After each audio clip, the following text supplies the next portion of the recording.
शिक्षा व्यवस्था में गुणवत्ता लाने को लेकर के नेता प्रतिपक्ष तेजस्वी प्रसाद यादव के द्वारा सरकार को एक पत्र लिखा गया है। तो वहीं दूसरी ओर टीआरई 4 का नोटिफिकेशन जारी करने को लेकर छात्रों के द्वारा लगातार आंदोलन करने की चेतावनी सरकार को दी जा रही है।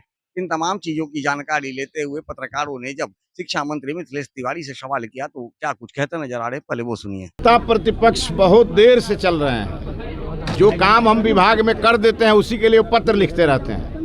तो चलिए उनको भी बधाई कि कम से कम उनको कुछ शिक्षा विभाग का दिख तो रहा है। जिस चीज के लिए उन्होंने पत्र लिखा है वो सब पहले ही हमने किया हुआ, इसीलिए उनके पत्र का कोई मतलब ही नहीं। संस्कृत और उर्दू शिक्षकों की बहाली और पढ़ाई की मांग, उनके पिताजी और वो भी 3.5 साल तक उप मुख्यमंत्री रहे।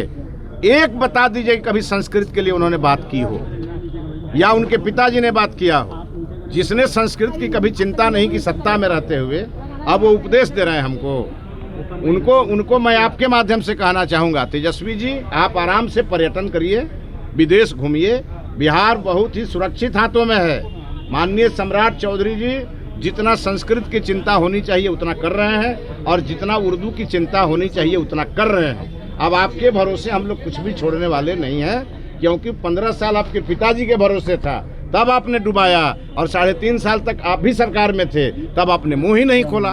तब आपके हाथ से मौका निकल गया। अब आपको प्रवचन देने की कोई भी नैतिक अधिकार नहीं है। ये बीपीएससी बताएगा, ये विषय बीपीएससी का है, ये मेरा नहीं है। लेकिन परीक्षा जल्दी लेने का आग्रह सरकार ने किया है, फुल प्रूफ व्यवस्था के साथ। काहे के लिए सड़क पर उतरने की तैयारी कर रहे हैं? छात्रों की सब बात मानी गई है तो क्यों सड़क पर उतरेंगे?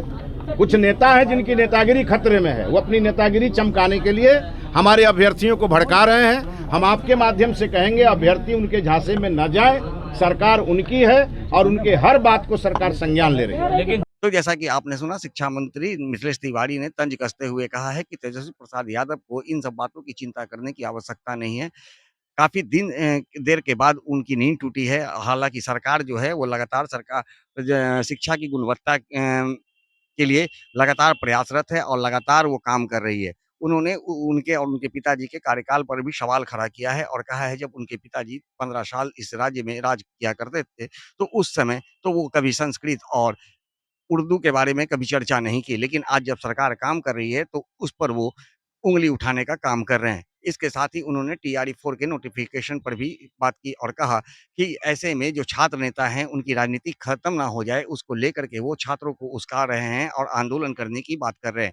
जबकि शिक्षा विभाग पूरी तरह से इस पूरे मामले को देख रही है और आयोग को जल्द से जल्द टीआरई 4 की परीक्षा लेने की भी आग्रह कर चुकी है। अब देखना होगा कि आखिर टीआरई 4 का नोटिफिकेशन सरकार के द्वारा कब जारी किया जाता है। सहयोगी जीतू के साथ Gyanendra Verma, AVI nation news, Patna.